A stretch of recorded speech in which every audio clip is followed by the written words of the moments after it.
हमारी full form है Watson मध्य विद्यालय मधुबनी से हूँ। आज का मेरा सीएलएम है वचन बदले।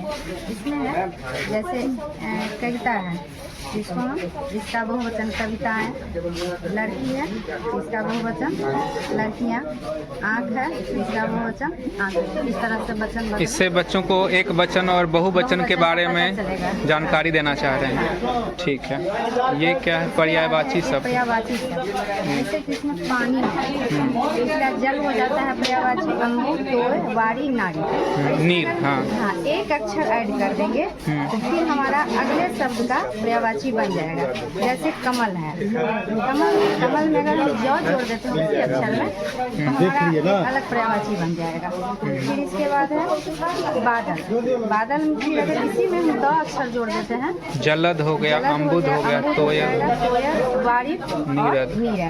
फिर इसके बाद समुद्र, इसमें फिर एक अक्षर ऐड कर देते हैं तो फिर इसका पर्यायवाची हो जाएगा जलधि, अम्बुधि, तोयधि। हाँ, एक ही शब्द में एक अक्षर ऐड कर देते हैं तो इससे हमारा 2-3 शब्द तक बच्चे को ये इससे क्या होगा कि याद रखना भी थोड़ा सा आसान होगा, सरल हो जाएगा और बच्चे को पढ़ने में भी मन लगता है। सीएलएम के माध्यम से बच्चे समझ भी जाते हैं, जल्दी याद भी हो जाता है। मैंने करवाया भी। इसके बाद ये हो गया जैसे विलोम शब्द।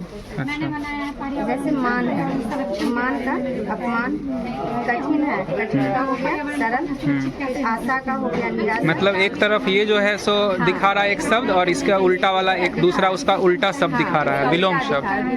जी हानि हो गया तो लाभ हो गया। जी, अपना पराया, पुण्य पाप। पुण्य पाप, इस तरह से बच्चे तो बच्चे इसको करते रहेंगे, उसको अच्छा भी लगेगा और उसको याद भी होगा। ठीक है।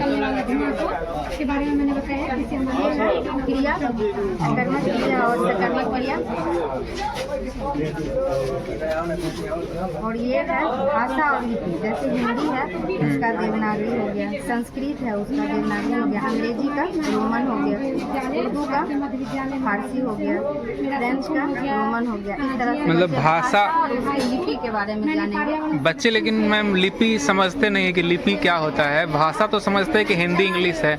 हाँ, तो उसको कैसे आप मतलब बताएंगे? जैसे हाँ, जैसे जो कोई भी शब्द हम लिखते हैं, कोई वाक्य लिखते हैं, उसमें जब तक हम लिखने का प्रयोग नहीं करेंगे तब तक को भाषा नहीं होगा। जिस चिन्हों का प्रयोग किया जाता है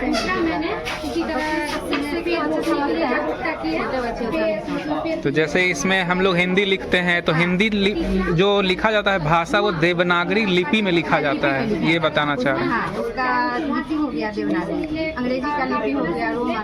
जी, वो धुआं से बचाना। और ये जो है इसमें विराम चिन्ह है। इसमें जैसे चिन्ह का प्रयोग किया जाता है, जैसे पूर्ण विराम हो गया, अर्ध विराम हो गया। जब हम कोई वाक्य लिखते हैं तो चिन्ह के बिना तो वाक्य पूरा होगा नहीं। कहाँ रुकना है, कहाँ पूरे तरह से ठहराव करना है, तो चिन्ह बताना तो आवश्यक हो जाता है। तो उसमें अर्ध विराम का चिन्ह हो गया, सिंबल भी पता चलेगा, उसका नाम भी पता चलेगा। इसके माध्यम से हम बच्चों को विराम चिन्ह पढ़ाते हैं। ठीक है।